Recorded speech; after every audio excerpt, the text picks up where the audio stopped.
You know what? They've got to get much tougher. I'm going to go there in the next 2 weeks. I'm going to Springfield and I'm going to Aurora.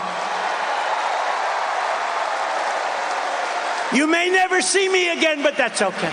Got to do what I got to do.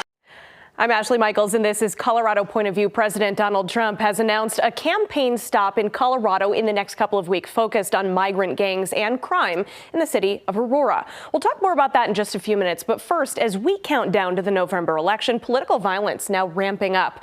Last weekend, Secret Service agents foiled an apparent assassination attempt aimed at former President Donald Trump. A man reportedly camped outside Trump's golf course in Florida for almost 12 hours and pointed a rifle through the bushes as the Republican nominee for president played that course. Trump was not injured, and the suspect was arrested.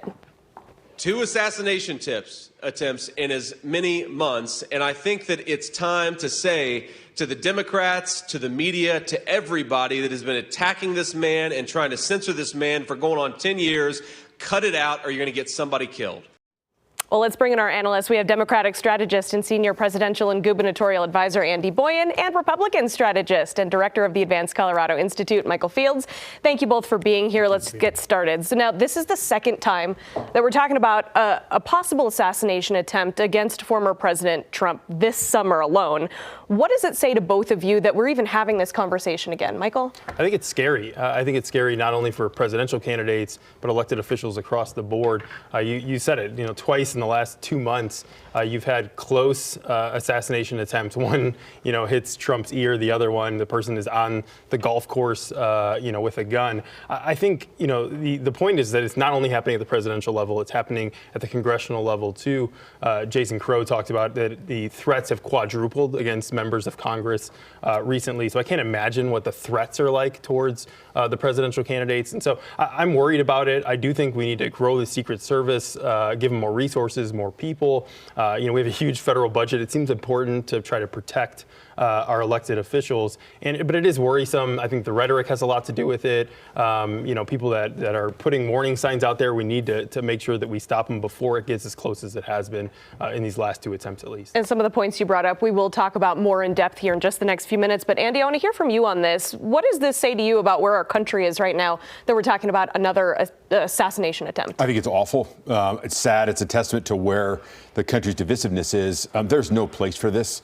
Obviously, everybody is saying that, but it's actually very true. This is a sad statement about where we are politically.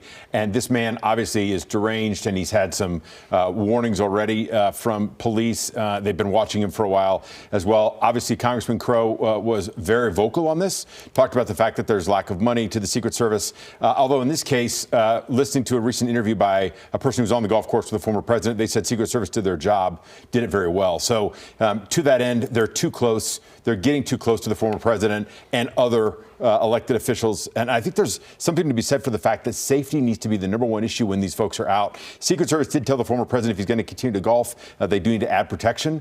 That is not the fault of the former president. That's just the reality of where we are in our politics right now. But that being said, there should be no worry by an elected official or former elected official in this case to go out in public and be protected by the best protection in the world and be safe. And there shouldn't be a question about that, and there is, and that's unfortunate. So now Trump is directly blaming President Biden and Vice President Harris, saying that their rhetoric is now causing people to shoot at him. You heard his running mate echo that in the clip that we just played from J.D. Vance as well. But I want to ask both of you, does a statement like that from the former president do more harm than good when it comes to cooling off tensions with the rest of the people in America? I think it does. I mean, I think the fact that the former president blamed the Democrats and that J.D. Vance blamed the Democrats and media itself, just blaming anybody for this directly, I think is irresponsible. And it leads to further action by people thinking about this that want to act. And so the concern about this is that people that have guns, it's not the guns that are the issue necessarily this time. It's the people that have the guns. And the worry about all this is amping up rhetoric when you have a national stage and a national platform like the former president or Senator Vance saying things like that is incendiary and makes it more difficult to protect the protectee. And that's a difficult situation. And working for a former president, I can tell you the threat's real. The threat's there every day. And it needs to be taken very seriously. Michael, I know you brought up rhetoric. I mean, what's your response to Trump saying that this is rhetoric, and people are saying what he's saying is rhetoric. Yeah, I think it's going on both sides. You're seeing this kind of back and forth of who's to blame for it. I do think that the rhetoric needs to be dialed down, and we've talked about this several times on both sides of it. When you call people enemies of democracy and things like that, I think that is, heightens people's, likelihood that they're going to do something about it. I think blaming the other party, these obviously Harris and Biden don't want, Trump to be assassinated. I think, saying it's their fault isn't helpful either. I do think the protection thing is big. I think we need to deal with a lot of different issues. And really, this is what's happening kind of out there in the country, where people are mad at other people and, relationships break down because of politics. It's all, really too heated. And so I hope both sides can dial it down, focus in on the issues. We have big issues to worry about right now. Let's make it vote for or against that person because of how they stand on issues. And I think, both sides should be putting it back towards what the race should be about, and it shouldn't be about the rhetoric that we're seeing. Now, both of you brought up Colorado Congressman Jason Crow. He's part of the task force investigating the assassination attempt, the first one in Pennsylvania. He told us this week that the Secret Service is spread too thin trying to protect all of the candidates and their families right now. Take a listen. We're in an environment of a historic level of threats. There are many more threats facing elected officials at all levels than ever before. And you have a Secret Service that essentially has the same resources and personnel that they've had for the last decade or two. So that is not a recipe for success. Now, you both have been in politics for a very long time. Michael, I want to start with you. Did you ever think we'd be in a scenario where the Secret Service maybe isn't enough to keep our politicians safe? Yeah, we shouldn't be there. And I think, as I mentioned earlier, we need to amp up resources and personnel with the Secret Service. But you think about it, we have a military across the world, and we try to, make sure that our interests are okay, that our ambassadors are okay, et cetera. We should be putting enough resources, especially when you see these threats happening. I mean, you think about the threats were there for President Obama. They have been there for President Bush. Now President Trump has gotten 2 assassination attempts. What is it going to take for people to take this seriously, put the funding in, put the personnel out there? We should have, and there are a lot of people. I get it that there's Trump, there's former presidents, there's a current vice president, there's a current president. But again, we're talking about a federal government that has trillions of dollars that they spend every year. We can make sure that our elected officials are kept safe, because the ramifications of it, not only are those individuals and it matters, but the ramifications for our country are huge. And so I think immediately, I hope Jason Crow and others on this task force push for more resources, more personnel. Andy, did you ever see anything like this coming, that the Secret Service might not be enough? No, I haven't. In fact, I've seen the opposite. When I worked in the White House, I can tell you that we, oftentimes we're told to be the intermediary between the protectee and whoever was shooting. So we always walked in lockstep with the president everywhere. We were told there was very, very critical and precise circumstances in which we were with the protectee. And at that time, back in the 90s, it was really not foreseen that anybody, if somebody was going to take a shot at the president, they were going to be caught before, they were never going to get this close, that kind of thing. The problem with this cycle particularly is it's not just about the rhetoric, but it's also about the passion with which people feel about their either candidate or issue, whatever that may be. And I think it's amped on both sides. I think that's right. The problem with it is, though, that it continues to amp up, and that there is responsibility all around. It's not just the U.S. Secret Service. They're doing a terrific job of protecting these folks. The reality is there are people out there that want to say, there are people out there that want to do more than just vote or not vote. They actually want to do something about it. And when it comes to this level, we need to do something about the protectee, him or herself. Like, we need to put now protective glass around the former president when he speaks. That's a ridiculous level we have to get to now in order to protect the former president. Nobody wants anybody shot, but the reality is we're at a spot now where we have to. That's the unfortunate part of all this. Well, you heard Jason Crow say that the threats are happening against elected officials up and down the board, from the president all the way down to the local level. And this week, Colorado Secretary of State Jena Griswold was among more than a dozen secretaries of state across the country who got a suspicious package in the mail containing white powder. It had a return address labeled, quote, U.S. Traitor Elimination Army. Investigators say that powder appears to be harmless, but Griswold says it's still a serious situation. Take a listen. And this latest mailing comes on the heels of Donald Trump once again calling for election officials to be prosecuted if he does not win the 2024 election. Okay, so now he did post on social media, but specifically said corrupt election officials is what he was talking about. But really my question is, some people are going to take this as a threat. What would be the consequences if so many people say, you know what, never mind. It's not worth being an election judge. It's not worth being a poll worker. Andy? We're in serious trouble. If there are people now that are going to exit this process and exit really the process of voting because they're worried about ramifications as a result of their vote or as a result of just showing up at a polling place or even monitoring polling, then we have a serious problem with democracy. And that's what the bigger issue here is. Besides and taking away the threat on life, which is the most significant, it is the idea that people feel unsafe to do their job and to exercise democracy. And when that happens, that's where it starts to tilt the wrong way. And as soon as it starts to tilt that way, people are afraid to go out, people are afraid to exercise their right. That becomes a bigger problem than just to protect D. Now, in that case, in that scenario, there has to be other opportunities, mail-in ballots, et cetera. But when election judges say, I'm not going to do it, it's not worth it, we have a serious problem with the idea of democracy taking place. And that also has to be fixed. Michael, quick closing thought. Yeah, I agree. I think this is something that's been a bipartisan issue and all the way down to the local level, as you mentioned. I think about Tom Clements, who is the Department of Corrections person who got killed in 2013, and say, you know what, people might not want to be in not only elected judges, but also in cabinet positions because they're getting targeted. So I do think we need to look at it all the way up and down the system, not just for the president. All right. Thank you both. Still to come after the break, we are checking in on Capitol Hill, where lawmakers are facing another budget deadline.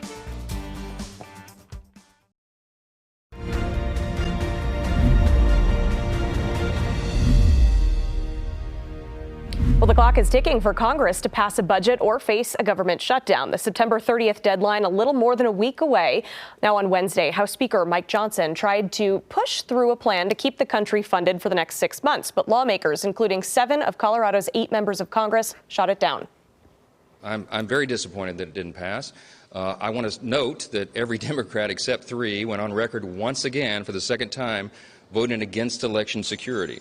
What the SAVE Act would have accomplished, as everyone knows, is to ensure that illegals and non-citizens cannot vote in the upcoming election. Well, let's bring our analyst back in. So he's talking about a piece of legislation tied to the budget that would require proof of citizenship for people to vote. Michael, I want to start with you. Why do Republicans feel like these ideas need to be linked? Why not just make them separate issues? Yeah, I mean, I think, the same reason that Democrats do this on an immigration bill when you're talking about border security or something else, I think they want to highlight it and want to point out that, that this is a common sense requiring proof of citizenship to vote is a common sense idea.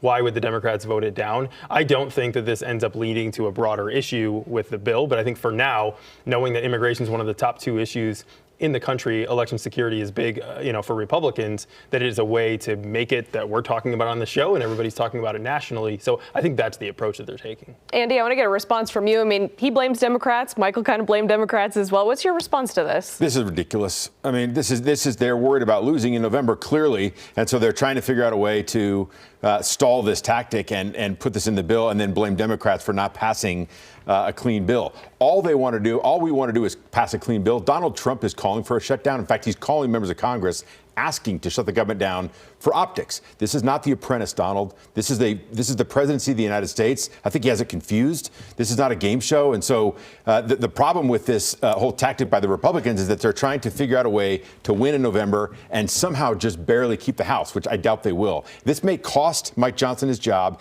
and will cost Republicans if it's shut down. So everybody's threatening a shutdown. Not going to happen. Mike Johnson won't let it happen. He's smarter than that. And most Republicans, not all, most Republicans will realize I have to pass a clean bill here. This has to go. And so with Donald Trump calling members of Congress, them trying to get a clean bill, all of it together spells spoils for the Republicans. We'll get it passed, no shutdown. And I would just point out that Andy didn't point out why Democrats are opposing requiring proof of citizenship to register to vote. I mean, it was all about the politics of it. Because they're worried about losing. Republicans are worried about losing, clearly. Okay, so like we said, most of Colorado's congressional delegation voted against this. Greg Lopez was the only one to vote for it.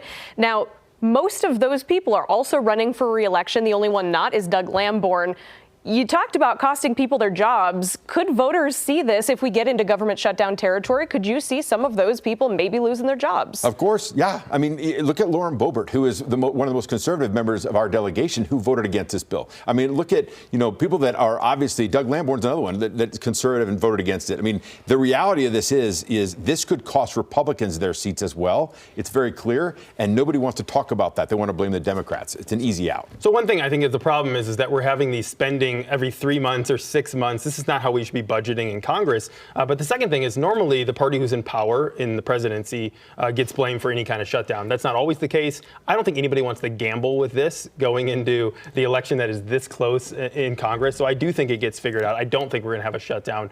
But, the getting to that point where, we're a month away from the election and one side's going to get blamed or the other, I just don't think either side wants to take that gamble. Andy's itching to jump in, but we got to take a quick break. We'll get back to you right after the break, Andy. We're going to be taking a look at the latest polling showing Trump up in most of the swing states that are expected to decide the election. Well, we are back looking at brand new swing state polls just out from our partners at Emerson College and The Hill. Now, these are the 7 states that experts predict will essentially decide the presidential election. It shows Trump now leading in 5 of these swing states, but all of these numbers are within the margin of error. Let's take a closer look at some of them, starting in Pennsylvania. It's one of the most contested of the 7 swing states. Trump now leading 48.1 to Harris 47.2. That's less than 1% difference here. Now let's take a closer look at the state of Michigan, one of the 2 states where Vice President is ahead. Now Harris is polling at 48.7% with Trump at 47.3. Now that is a difference of 1.4%. Looking at all the swing states, Trump's biggest lead, that's in the state of Arizona, 2.6%. Harris leads North Carolina by 0.9. All right, let's bring our analysts back in. Andy, I want to start with you since I had to cut you off in the last part of before the commercial break. What do you make of this latest polling data? I think this is interesting. I think polling actually now starts to be relevant, but I can show you polling, Ashley, that shows the Washington Post, Harris up 48-47, up in 2 points in Michigan, up 4 and 5 in almost 4.5% in North Carolina.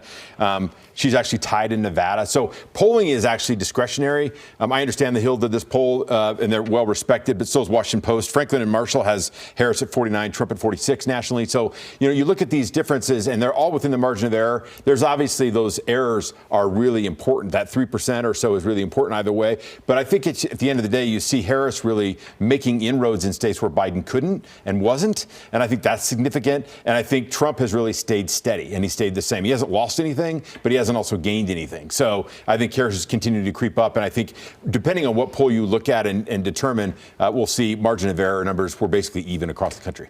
Michael, what do you make of these latest polling numbers? Yeah, if you like a close race, you're going to get one this election for the presidential race. And you think about it, Harris is probably up a point or 2 in the national polls, but then we look at these swing polls and it's tied or neck and neck or Trump's leading by a little bit. The path is clear for Trump, and that is to win Georgia, Arizona, and Pennsylvania. Other states would be great, Michigan and Wisconsin, et cetera. But if you look at those Rust Belt states, the states that put Trump over the last time, for the last 2 election cycle, he has outperformed the polling by 3.5%. And if that happens again in this race, Trump's going to sweep those states. And so I think you're going to see down the stretch a lot of up and down, who can focus on the issues that matter to people. As people get to know Harris and Walz more, and they get more interviews, and there might be more debates, et cetera, will that move these a point or 2 one way or the other? It's going to be interesting to see. But this is as close as a race as you're going to see. Can you guys ever remember a race this close at this point? I don't know. 2000 ended up being pretty close. Yeah. 2000 was close. Yeah, I think polling has been close in other races, but we'll see. We're still a little bit of time left, but I think it's going to stay pretty close. Yeah, Andy. Yeah, the other thing is interesting that you watch how other people, operatives, are behind the scenes. So Bob Casey, for example, running for re-election in Pennsylvania, is up by 8 points, Democrat. 112 former colleagues in the Republican House and Senate endorsed Harris yesterday. 95% of the Reagan administration appointees endorsing Harris. So I think largely what you're going to see are some voters that are going to start to look at that material more than they're going to look at who's up in what state and when. They're going to look at actually endorsements, and they're going to start to see who's actually leaning more towards left or right, and they're going to make their determination based on how they feel and also how people they respect feel as well. It's going to be really interesting to watch this play out. All right, so Colorado is not one of these swing states, not one of the ones that we're looking at in this new polling, but President Trump did announce a campaign stop here in the next couple of weeks. He's going to be focusing on Aurora, Colorado, where he says he wants to quote, mass deportations. And that's because of the narrative that we've talked a lot about here, migrant gangs that are taking over apartment buildings. Now, Aurora Mayor Mike Coffman has already said he's excited to show the former president that narrative is false. So I want to ask both of you, do you think this is a smart strategy for the former president to come to Colorado and make it a focus of his campaign? Well, I think they believe it is, and I think it's because of the immigration issue in general, right? They're not coming here to try to win Colorado necessarily. They're trying, as a national audience, to get more attention towards the issue of immigration. The danger is that if you get off message, even within that topic, which has happened a little bit in this back and forth that you're seeing of what's true, what's not, I think you can stick to the facts that we've had an open border, that we have crime up, that there's fentanyl going across our border, that people are frustrated with immigration. It's taking a toll on budgets like in Denver, et cetera. Stick to those issues and highlight that. That is a winning formula this November. Andy, is this a smart strategy for a presidential candidate to come to a state that he is likely to lose? I just think it's funny that Michael won't say how he feels about it, but he said how the Trump campaign feels about it. I think that's interesting. But, obviously he was in New York yesterday. It makes no sense. He's going to lose New York. He's coming to Colorado, allegedly. We'll see. I got to remind him it's not a game show. This is not The Apprentice. So I don't know what he's doing here. The mayor himself has said, as you said, it's not true. So it's interesting that he's choosing Colorado. I don't exactly know. I don't, however, think it's a winning strategy to land on immigration. Actually, crime across the country, as Michael knows, is down significantly. So crime is not up in this country. And what's interesting about the immigration issue is he's also responsible for allegedly trying to build this wall, didn't do it. So he failed at immigration. He failed at fiscal discipline. He failed at education. He failed everywhere. And he wants to come back and rejuvenate an old message, which is tired. And if you remember when he came down that golden escalator in 2015 and blamed Mexicans for rape and murders and all these kind of things, that ended up being a very controversial issue. If he sticks to this, he loses. I don't understand what the winning message is here. He has no plans for anything. So really coming here and showboating in Aurora when the mayor and a top city councilwoman says it's not true makes no sense to me. Yeah, and Michael, just on the closing thought here, do you think this could end up hurting Trump? Because you've got a Republican mayor, Republican councilwoman saying, don't come here and do just a photo op. Yeah, I think the story has probably become bigger than what Danielle or the mayor are saying specifically. So I do think, again, the target, the audience is the Rust Belt states. It's Arizona. It is Georgia. So I don't know. I mean, we'll see how it goes if he actually does come. But I do think the issue, again, is still a winning one for Republicans. All right. Thank you both for your time and always sharing your Colorado point of view. And thank you for joining us here. We'll see you right back here next week.